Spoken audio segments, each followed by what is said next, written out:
Live from the Washington, D.C. area, it's the Inside Scoop. All the news that our viewers want to know. Now, here's the host. Good evening. Welcome to the Inside Scoop. I'm your host, Lindsay Davis Stover. And tonight we have a really important show. We are going to be talking about getting out the vote for November. The first guest I have with me joining us this evening is Tanya James. Tanya is the statewide organizing director for Virginia Victory Coordinated Campaign. Tanya, thanks so much for being with us this evening. Absolutely. Thanks for having me, Lindsay. Sure. Well, let's start the show off with talking about why this election is so important. Because here in Virginia, we are told every single year, right, that this is the most important election of our lifetime. But this one feels different. Can you talk a little bit about what is at stake for us in November? Absolutely. So here in the Virginia and the Commonwealth is where the blue wave started in 2017. It's where we decided that we were going to resist in every way, shape, or form we could this administration. So we've been building and building and building. 2017 was incredible. 2018 was incredible. And then just 2019 and just proving that every single election does in fact matter is what leads us to 2020. And for us in Virginia, we know that Virginia is indeed very blue and very progressive. However, we still have to fight every single way to resist and protect, everyone, no matter their color, their religion, their sexual orientation. We have made it our job to just fight in every single race. And right now, everything is up for stake. Everything is at stake. Healthcare is at stake. Our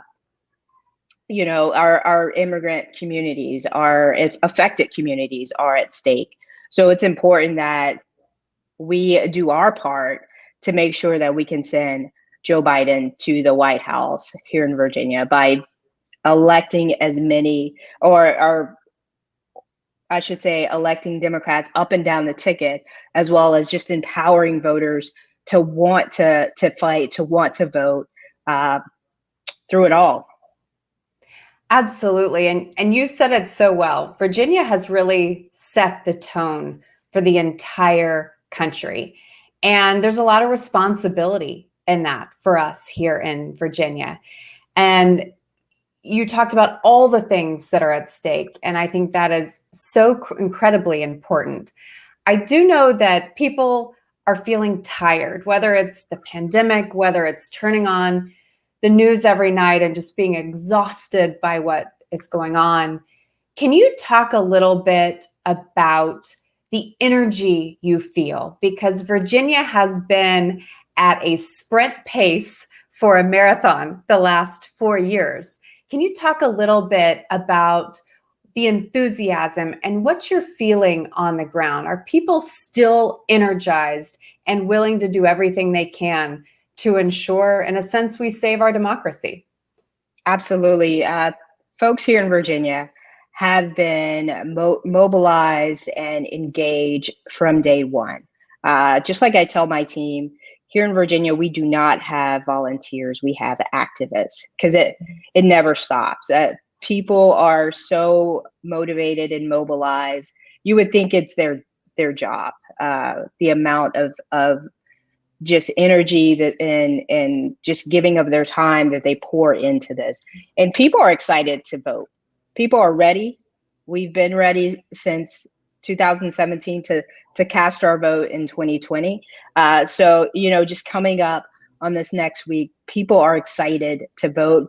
More people than ever have requested mail-in ballots, and more people than ever have gotten engaged on every single level that they possibly can right now, even through one of the most trying times of our lifetime. People are still focused and just ready to get this done. When I know you're connecting with voters every single day, what are you hearing from people? What are people most concerned about right now? Absolutely. So right now, people are most concerned about COVID across the board.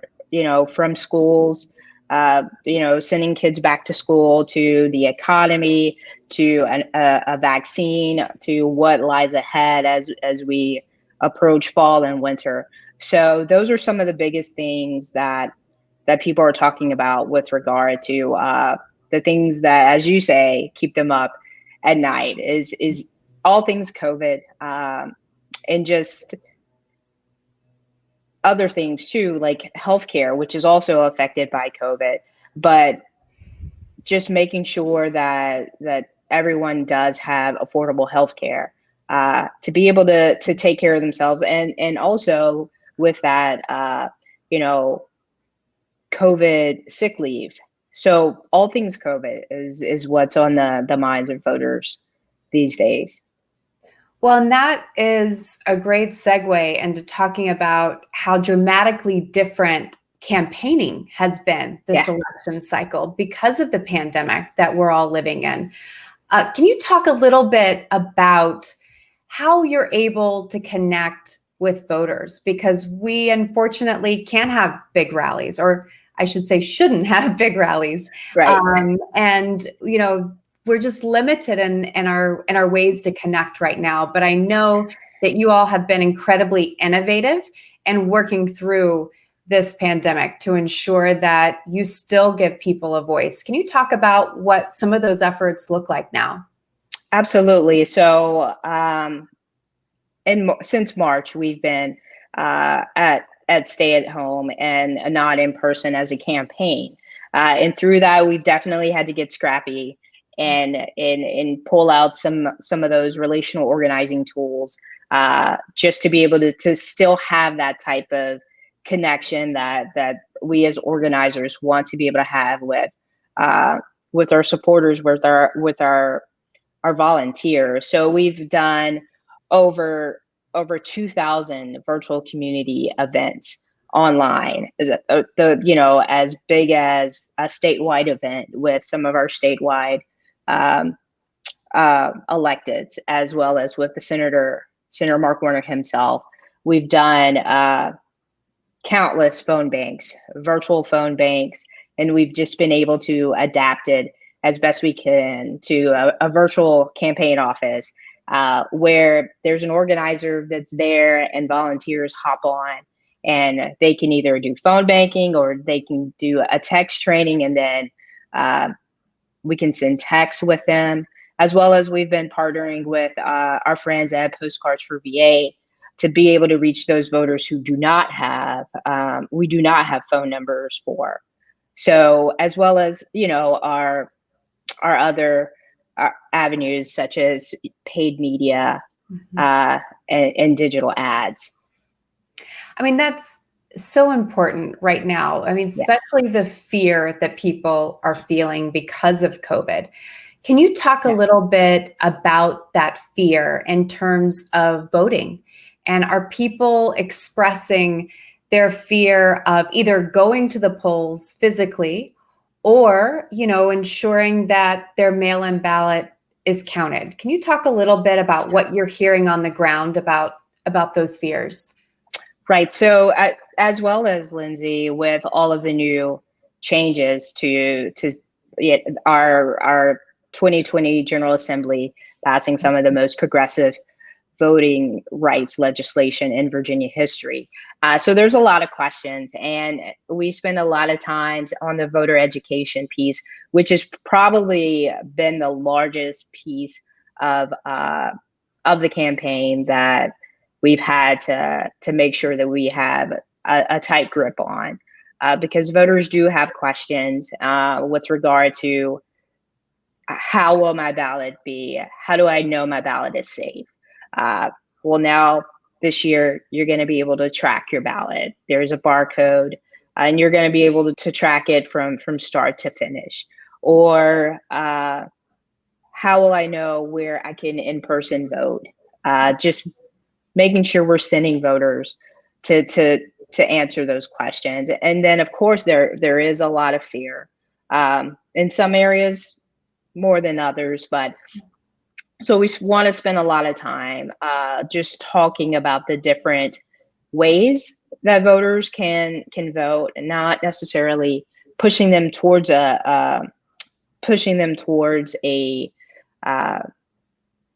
method, but just encouraging them and being able to talk to them about the various options that they have.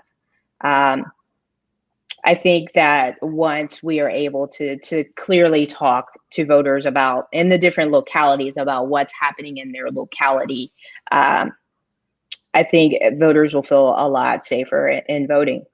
It's just a matter of them being able to find the right information for their locality. Absolutely. And one of the things, I've learned many things from you, but one of the things I have learned from you is the importance of having a voter plan. Right. Can you talk about what a voter plan is and why now more than ever, given the fears that we just talked about and the time we're living in, that it's important to have a plan? Absolutely. It's important to have a plan to vote. I mean, because that's going to get rid of, if you have a plan to vote, that's going to get rid of a lot of that anxiety. If you know, for instance, okay, I've declared that I want to vote in person absentee. So the first thing I need to do is track down my office of elections in my locality and find out when and where I'll be able to early vote in person. And then from there, make a plan to go there on a day and a time, and to take, a friend or a family member with me to vote as well. If you choose to vote in person, or if you choose to vote mail-in absentee, just to be able to do it, request it way ahead of time. I would definitely say, if that is your plan, to go ahead and request that mail-in ballot now. Ballots will start to get dropped in the mail on September 18th. And then after that, make sure that you understand that you do not have to have a witness signature, but we're able to get that mail back in a timely manner. So I definitely wouldn't spend a lot of time holding on to the ballot because there is a lot of fear surrounding the post office. And if you decide that you want to vote in person on election day, definitely have a plan to do it. If you can, earlier in the day, make sure you have the proper PPE gear on to go vote. We've been told that poll workers will also have PPE, and just make sure your precinct is the same precinct that you voted at and the last time you voted, or if it changes, make sure you definitely want to check to make sure it hasn't changed since the last time you voted. That's a really good point, because I hear a lot of fear about people going to the polls.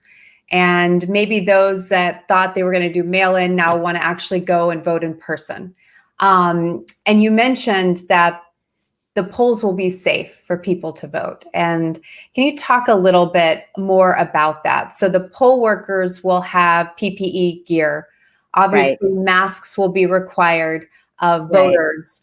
Right. I assume there'll be hand sanitizing stations and the social distancing at least 6 feet apart.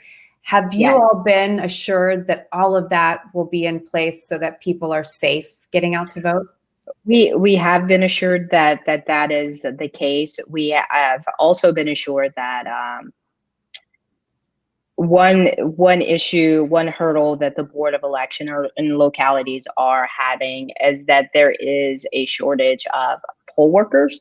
So if anyone would like to volunteer and work at a poll, I highly encourage you to reach out to your local registrar's office and see if that's something that they need. Because that's going to be what also holds up lines, is if there's not enough poll workers there to keep things moving along. And therefore, building up long lines, and then it becomes a challenge for social distancing. So if you are able to volunteer with your local registrar's office, I definitely encourage you to do that, so that lines will be shorter and people will be able to get in and out. But we have been assured that there will be safe practices there on election day. That's great. We've talked a lot about Joe Biden and the national election, but we also have a lot of other races on the ballot this November. And I think the time that we are living through and the importance of the changes that we need to make in social justice areas and ensuring that every child has a quality education. There's so much at stake. Not to mention healthcare that I know we've talked about as well. Can you talk about the importance of the other races that are going to be on the ballot and why those matter the most in many cases? Because those are the races that are going to determine what happens in our day-to-day life. Can you talk about the importance of that? Because we've spent so much time talking on the presidential, and that is obviously so key, but so are these other races. Can you talk about the importance of those? Absolutely. So along with doing our part in sending the vice president to the White House, we have to send our senior senator, Mark Warner, back to the Senate, where he can do that valuable work on the Intel Committee, as well as our congressional candidates in 10 of the 11 districts. It's important that we want to send a strong Virginia delegation back to the House so that we can hopefully get the work done in the House, and hopefully nationally we're able to flip the Senate and we're able to get the valuable legislation that we need passed to protect all Virginians and all residents effectively. But we have to do our part.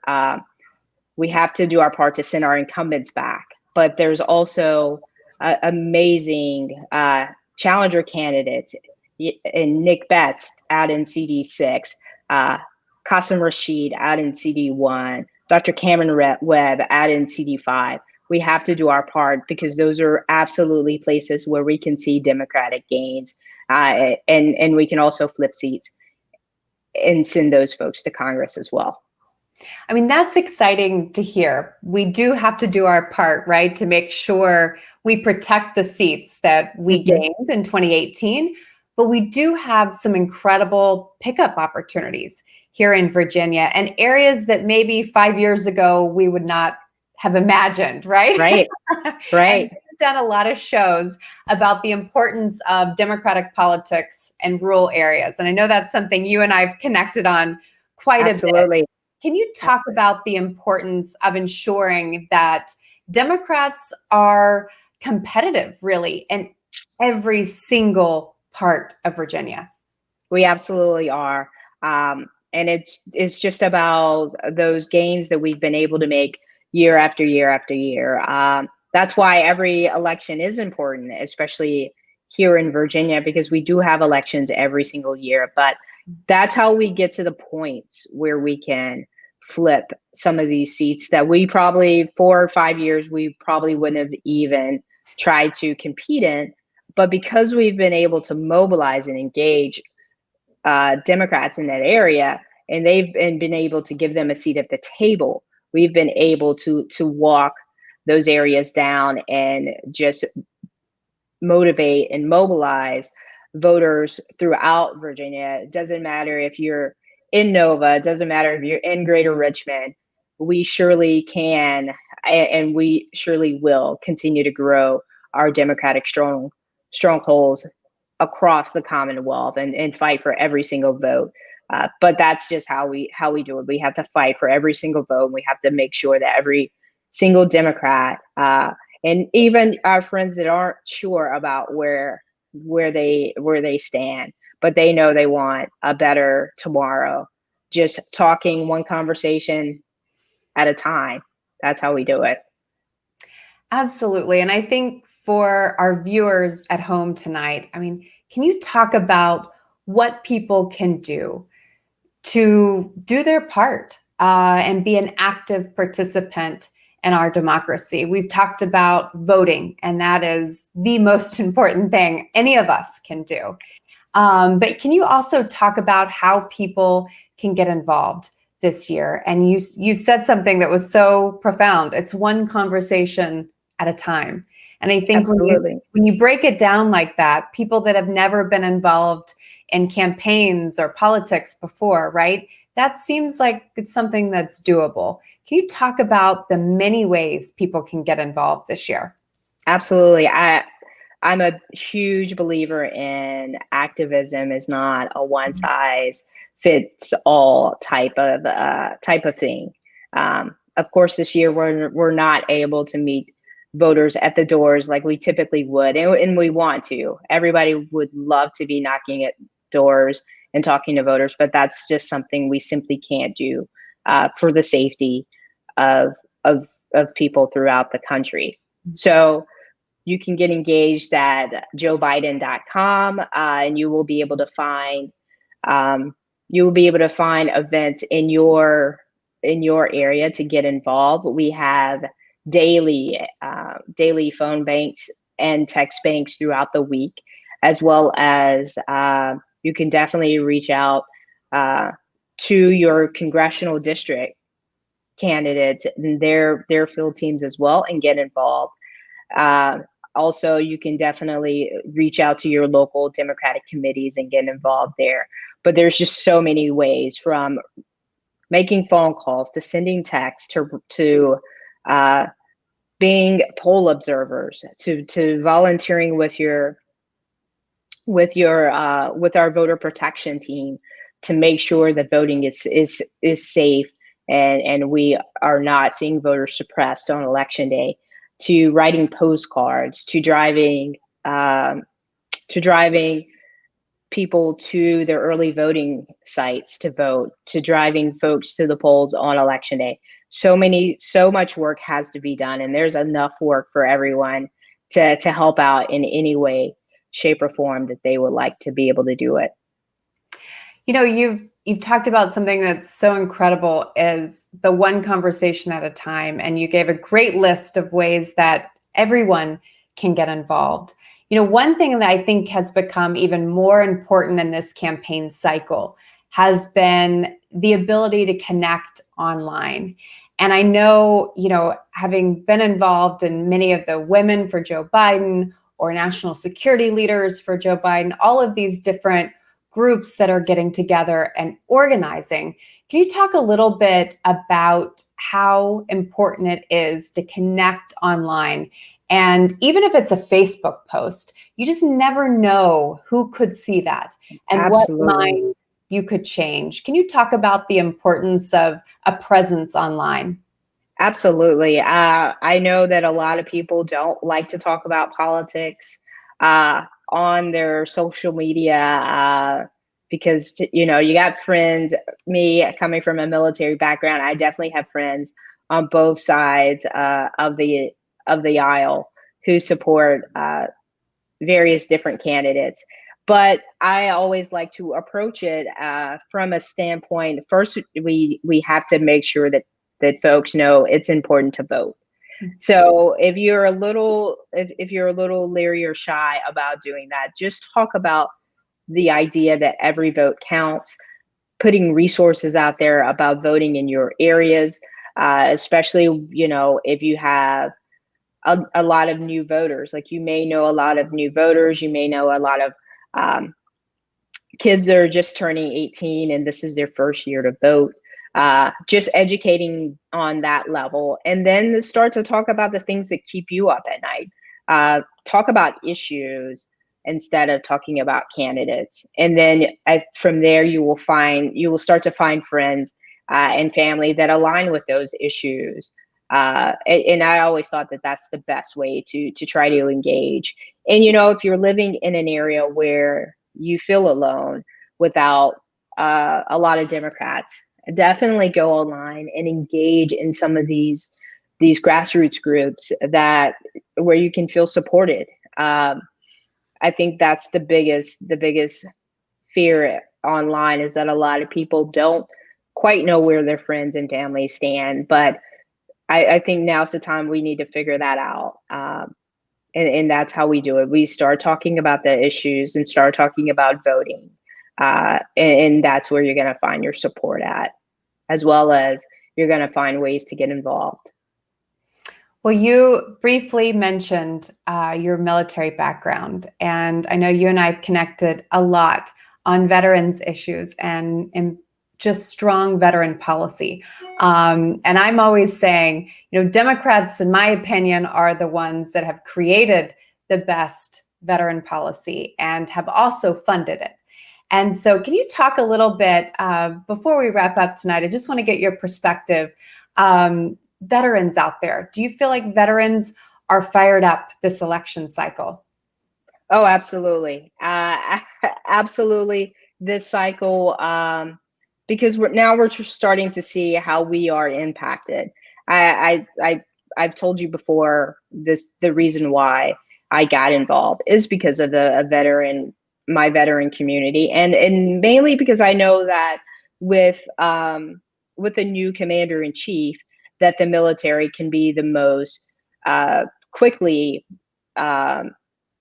affected by policies that commander in chief from day one of them in office, and just to want to be able to protect our active duty military and their families in uniform is a huge important factor for me. But I think that we are starting to see, and we will continue to see, moving on throughout, start to see veteran groups start to take their seats more so at the table than any time ever before.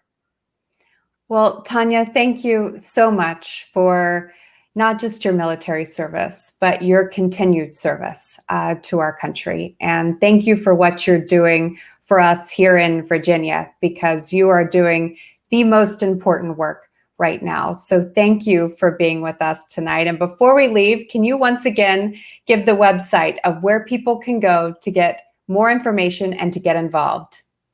Absolutely. Please go to www.joebiden.com or text 30330 Joe, and an organizer will get in touch with you as soon as possible about getting involved in your area. Great. Tanya, thank you so much for being with us tonight. Absolutely. Thank you, Lindsay. And please stay with us. We'll be right back. America, land of the free. It's at the core of who we are. Freedom. The freedom to live without fear, to drive through all 50 states, to sleep safely in our own beds, the freedom to jog where we please, to watch birds in the park, to wear a hoodie, the freedom to breathe. Before we celebrate the freedom most Americans have, we must fight for the freedom all Americans deserve. Because no matter your religion, gender, disability, age, race, all lives can't matter until Black Lives Matter.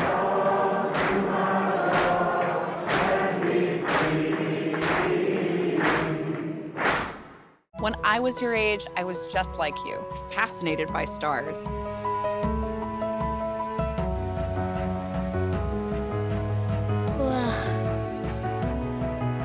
But now I get to search for life in the universe. And who knows, maybe life is looking for us too. So we're like aliens to them? Yeah. Does anyone want to be a scientist now? I do. Awesome. We need more girls in STEM. Maybe we can find aliens.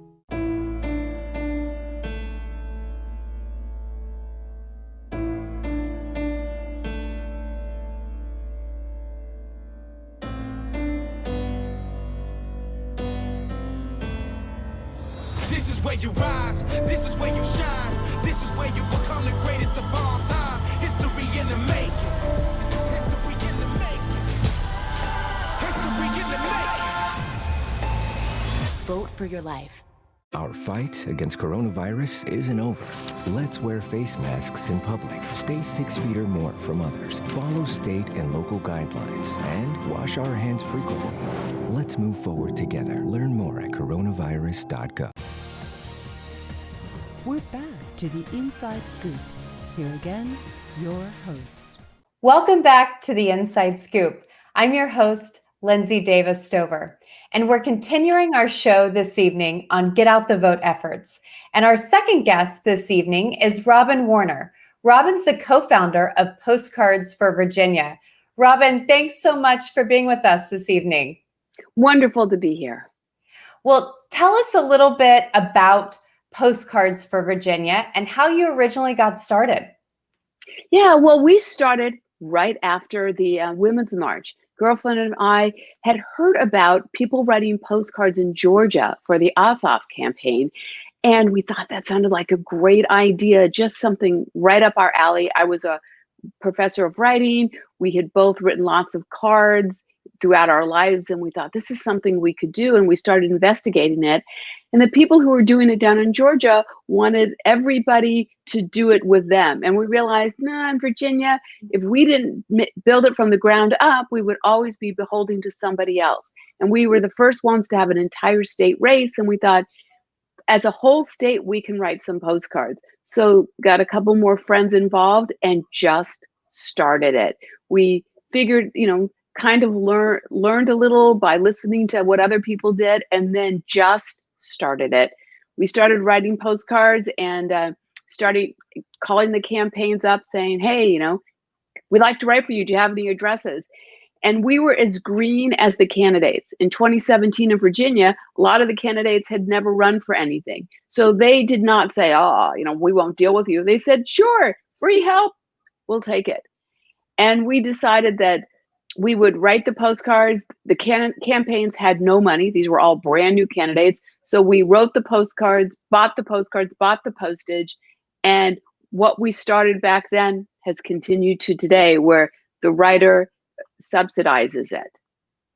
It's incredible what you all have built in really such a short amount of time. And I love the idea that it didn't exist. And so you just rolled up your sleeves and you figured it out and you built an incredible program for the Commonwealth. So thank you so much for doing that, because I know it has been a lot of work, but that's what it takes to get the kind of change that we need right now. Absolutely. And in 2017, we supported about 30 candidates. We supported everyone, that no matter if they were one of the ones in a district that people thought they could win or not. We found people who would write postcards for them. And in 2017, we ended up writing 137,000 postcards. And we thought we were the cat's meow because we wrote that many. But we had no idea how many we could write in 2018, when people, not only in Virginia, but were all over, had an election. And in 2018, we were able to double it. More than double it. We ended up writing over 330,000 postcards, which was really quite amazing.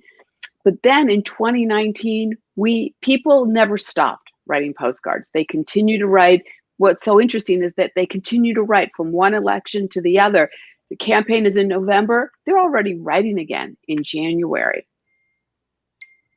Well, I love it because it's something that everybody can do. We've talked a little bit about even kids participating. I mean, you can sit in front of the TV at night as a family and write postcards. You can go to postcard parties. Children can engage in this way as well. Can you talk a little bit about how people are really organizing together in this effort, and who you've seen be successful in getting these postcards out? Sure, great question. When we first started, the model that we had seen from other states was that it was an individual thing. But Lisa, who loves to throw a party, said, that's not it. People like to get together. It should be community. It's all about the postcard party. So we did a study with a behavioral science group to find out, was it individuals or was it groups? And it was clearly that it was the parties that was the gel. And we were also different than other people, that we were more interested in figuring out what it was for the writer, not just for the voter who received the postcard, because we figured that this was one of those tactics that was beneficial on both ends, the person who did it as well as the person who received it. And there aren't many things you do in campaigning where it benefits both sides. So after we got the study and it was very clear that postcard parties were the thing. In 2018, we threw all our resources into postcard parties, and we brought together everybody who we knew had a party. We just celebrated it, and we started a thing called Postcard Palooza to see how many postcard parties could we get in 1 week. We were able to get 100 postcard parties in 1 week throughout Virginia, and people wrote over 30,000 postcards in that 1 week alone. And we ended up doing a music video called Baby You Can Write Postcards, and you can see the music video on our website, Postcards for VA, and it just is a wonderful sweep of postcard writers. But what we found is women like to get together and write postcards, but so do families. Arlington Blue Families uses postcards as one of their big family activities to get kids. We have student groups like Jack and Jill group that brings high school kids together to write postcards. So it's one of those things that people can do no matter what age. And even young mothers bring their kids and let them crayon over the cards. And people love those because those are so cute. So it's one of those activities. Everybody loves to write postcards. Oh, and we have the Silver Panthers senior group that writes thousands of postcards. And though, because of some of them have trouble writing, they tend to make cards that have more writing on them than that are blank, so that they just have to write a paragraph. But it's, it works for them.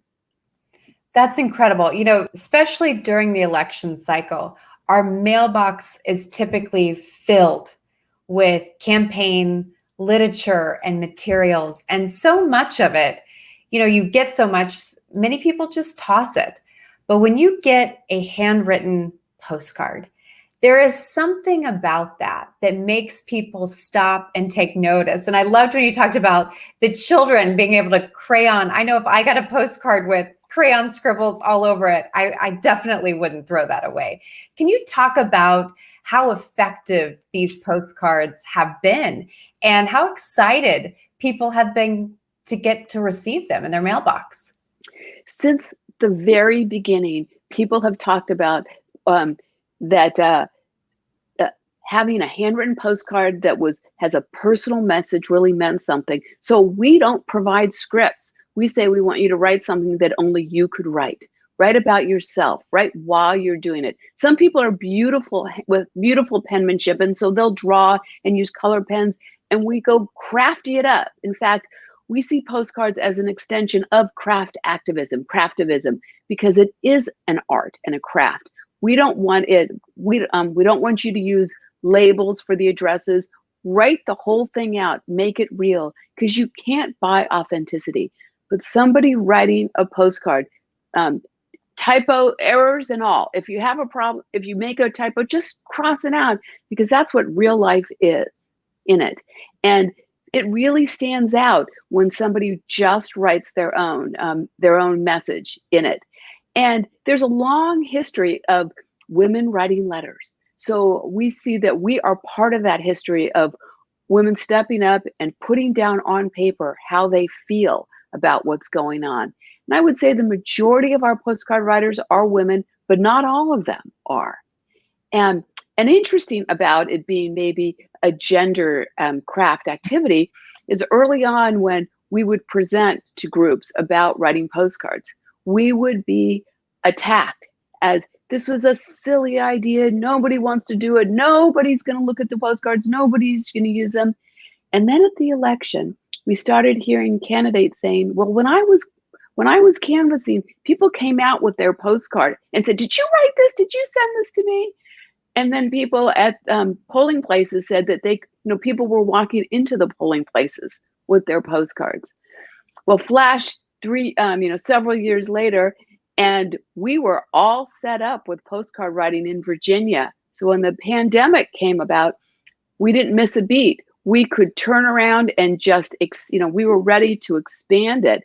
And all the people who thought that postcards, well, I'm not quite sure about it, they jumped on in like a bandwagon. And it was great because we had the infrastructure all set up. And so much so that we could help other states. We let North Carolina use our system. And we've given out 26,000 addresses for 14 candidates in North Carolina. And there's also and they actually use the same name. They call it Postcards for North Carolina. And there's also a Postcards for Washington that uses the same system. We have a great tech guy in California who wanted to do something, and we were connected to him by a postcard writer. And I said, the hardest part about doing this is the addresses, distributing the addresses. And his name's Chris. And he said, well, I might be able to help with that. And now we can go through hundreds of thousands of addresses. And it's no longer just a system of cutting and pasting. Because in the first election in 2017, we cut and paste 137,000 addresses. It was a full-time job. Now it's a self-service system. Well, that's what I want to talk about because it is so easy. And I'm going to show our postcards here. Our family is writing postcards in North Carolina for actually one of my dear, dear friends running for state representative in North Carolina, Jason Kane. And this is a family activity that we do every night. And my girls have gotten involved in writing and addressing and putting stamps on it. But it's just a fun activity for our family to contribute and to teach some really important lessons early on in life. But what I was so impressed with, Robbin, was I reached out to you. I sent an email and say, hey, I need some postcards. How do I do this? And it was so easy. Can you talk about how easy it is to get involved in this process? Because I think that's the piece that our viewers really need to hear. This is something everybody can do, and it's so easy. Yeah, well, if you want to write for Virginia, you go to postcards4va.com, and we have a very simple form that you fill out, and you immediately get an email that walks you through the process. Then you set up your address account, and then once you set it up, it's just it asks you to fill out a brief little form, and that's actually the FEC form. And we do that because though we're grassroots, we also follow election laws. Unlike a lot of candidates, we think that you should. So we spend a lot of time researching how do postcards fit in with election law. And though the postcards that are written and paid for by individuals was never meant to be a part of the rules, whether it's for the state or federal government, and they're completely different rules, and we had to learn both of them. But we figured out that we were going to err on the side of caution, and we would follow everything we thought we fit into in every way. And we put together a whole workbook to explain how it is, so that we have everybody put on a disclaimer. We report it to the campaign so they can claim it as an in-kind contribution. But all of that is to say the reason why you have to fill out a little bit of information when you get to the addresses is that we do count that as an in-kind contribution to the campaign. So when you pull down the addresses, they get an in-kind contribution of 55 cents, which is what we calculated the cost of the postcard and the postage. But you can download as many addresses. You can download a group of addresses. We used to do 1 to 10 addresses, but now that we realize people want to write with their friends, we let people get groups of them, because usually the hostess of the party would want a group of postcards. But now people are doing it over Zoom and having a good time writing postcards that way. Now, in terms of addresses, we have gone through a lot of addresses because postcarders in Virginia never stopped after 2019. After the election in November, postcard groups took a couple weeks off, and then they were already writing for the presidential. So as of now, we've gone through already 371,000 addresses. Wow. And by the time we finished mailing, we'll be up in 400,000, which is about 10% of the entire voting population in Virginia. Well, 10% of all the people who voted in 2016. That's a gigantic number of people who are going to get a personal card from somebody. And most of our writers are Virginians. We, though we do have people from other states that write for us, we encourage them to write for their own state. And though many of them wrote for us in 2017 because we were the only game in town, and in 2019 they came back to write for us. So in 2020, postcard writers have really given back. One, writing and helping North Carolina, but postcarders have done Reclaim Our Vote. They've written for Maine, they've written for Michigan, they've written for Arizona, they've written for Florida, they've written for Texas. You name it, our postcard writers have been there. So people wrote for us, and we are out there writing for them as well. That's incredible. And I love that this is something, in our last segment, we talked about how get out the vote efforts have changed dramatically, obviously, during this pandemic. And this is something that has stayed consistent and has really, really empowered people to get involved and to stay active. Can you talk a little bit about the evidence that you've seen that these postcards can be incredibly effective in making sure that we get out the vote? Well, before I do that, I want to say one thing about the volunteers who write the postcards. So talk about some of the people down in Postcards and Politics in Springfield. In that group, there were people who'd never been politically active before. They started to write postcards, and now they've taken over the precincts. All those early postcard writers who hadn't done anything in 2017 are now precinct committee members in 2020. So it's been a wonderful way of getting people to be engaged in it. So the fact that they're out there writing postcards, the grandmas are getting their kids and their grandkids to write postcards. You're getting your children to write postcards. I love that it's having that kind of impact in voter engagement, because too often in activities, we only look at how is it going to impact the voter in a one-off situation. And what we've seen with postcards is that why would we invest all this time and energy in a one-off? I want something that's going to stick around and people are going to continue to do, because if we only do one-off activities, then we're always starting from ground zero every election. But with postcards, it continues. So we get to build on the last election and build on the last election. And in terms of getting postcards, we see more and more that they're bringing them to the polling place. When we were canvassing, people were bringing them out to the canvas. We ourselves have not done studies of if someone got this postcard, did they vote? Because people have so much political noise. It's very hard to say, did this one postcard make a difference?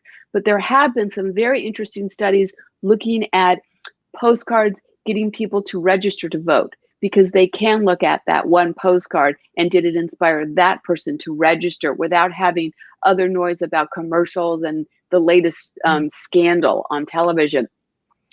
And and people also have gone back to personal notes and the studies that have done in marketing, because this is not direct mail. This is not a piece of direct mail handwritten. This is a personal note, more like a thank you card or a birthday card. And we need to look at it that way, as opposed to using the metrics of direct mail. Sorry, that was a long way to get into. That was fantastic, because I want to talk about, too, the impact you've had in rural communities. You and I have talked a lot about the importance of making sure Democrats have the ability to be competitive in every single community here in Virginia, and in my opinion, across the country. Can you talk about the impact and the work you've done in rural communities? Yeah, since the very beginning, if somebody was willing to step up and run, we were willing to write postcards for them. So even if the state party didn't give a penny to a candidate, we could find volunteers who would write postcards. And in those state races, like districts and Senate races, delegate races and Senate races, 10,000 postcards can make a huge difference. So we poured into all these different districts around the state, and we looked at it as planting blue seeds. Okay, maybe they wouldn't win, but it was a great investment. And the investment we did in 2017 paid off in 2018, because some of those areas that were on the edge, we saw people coming out and voting blue.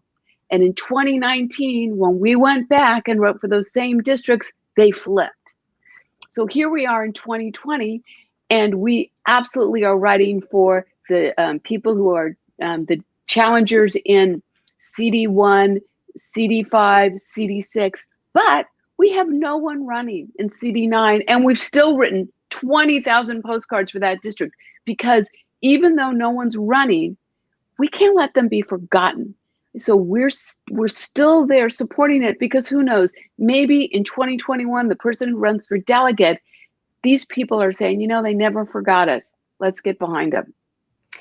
I love that, because, I can remember knocking on doors in 2017, and I knocked on a door in a rural community, and this woman just started sobbing.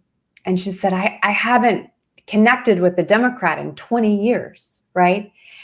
And what I think is so exciting about the postcards is that, especially now, when we can't knock doors and we can't connect in a way that brings community, the fact that a voter could receive something personal to them in the mail, I think is so important now more than ever. Mm-hmm. And the amount of people you are connecting with, and especially these rural communities where, maybe a Democrat isn't even running, but just building that community through postcards right now is going to be so important, not just this year, but in years to come. So thank you for that work, because it is so important, and you're doing amazing work in really important areas here in Virginia.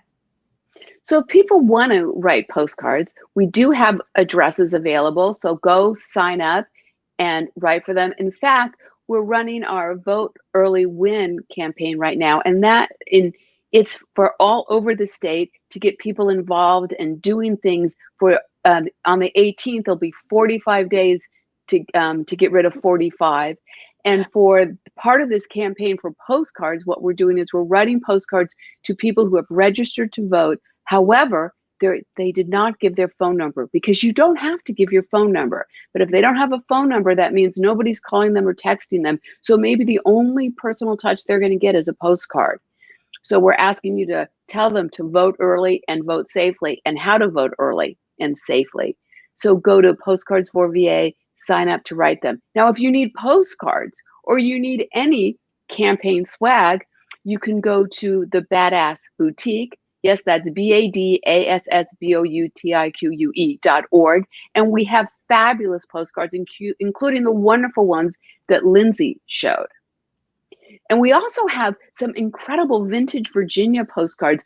A postcard collector contacted us who had a box of vintage Virginia. They're of the Shenandoah and everything you can imagine in Virginia, towns all over Virginia. And he says, I have all these postcards. Could you use them? I said, send them on by. And so we're giving them away, just the cost of postage for us to mail you the postcards. That is so wonderful. Well, I always like to do this, especially right now, because we are so close to election time and talking about the importance of voting, right? And tonight we've done an entire show on all of these get out the vote efforts, and we've given people many, many ways that they can get involved. Robbin, what's at stake for you this November? Oh, I think everything's at stake. The decency of this country. The night of the election in 2016, when it was clear that Hillary was not going to win, my husband said, "Are you going to be mad for the next 4 years?" And I said, possible. Well, then with postcards, I've been able to turn my anger into action every single day. And what's at stake? What isn't at stake? It's whether your issue is gun violence, whether your issue is healthcare, whether your issue is the military, whether your issue is just common decency, it is all on the ballot. And the fun thing about Postcards is that we knew we were going to do well in 2017 because we knew we had all these postcarders out there, and it was the multiplier effect. We had, maybe 1,000 people writing postcards, but we knew they all had parties. So that meant more. In Virginia, we have over 4,000 people writing postcards. That's probably, 15,000 people that are being touched by postcards and postcard writing right now. So what's at stake? I think just about everything. And I think what we're building are lifelong activists. And I think that's what I'm the most proud of with Postcards is the continued postcard engagement. That's incredible. I love that you said turning anger into action, because that is exactly what we need right now is action, and ensuring that people do everything they can to get out the vote this November, because you're right, everything is at stake this November. But what do we have to do? We need to vote early. Vote early. I love it. Make a plan now. Vote early. I love it. And Robbin, as we're wrapping up here, please tell folks again where they can go and find out more about Postcards for Virginia. If there are any postcard virtual parties that they could participate in, where can they get that information? Well, when you sign up at postcards4va.com, we have a postcard party every Friday. That, in fact, this Friday, today was 9/11. So one of the postcard writers at Postcards and Politics in Springfield is a docent at 9/11. He's about 75 years old. He was at the Pentagon when it was hit. He is a survivor, and now he's a docent. And he told the incredible story about 9/11. And what really brought all of us to tears at the end is tells this whole story. And then he goes, and now I write postcards. That's incredible. That's incredible. And that is a way to turn anger into action, if ever there was one. So thank you, Robbin, for what you're doing. Thank you for turning your anger into action, because it has made not only a huge difference here in the Commonwealth, but it has made a huge difference across the country. So thank you for what you're doing. My pleasure. Thank you for letting me share our stories with you tonight. Well, good. And I just remind all of you, please do everything you can to get out the vote. And don't forget to vote yourself in November. Thank you for joining us this evening. We look forward to seeing you again next week. Good night.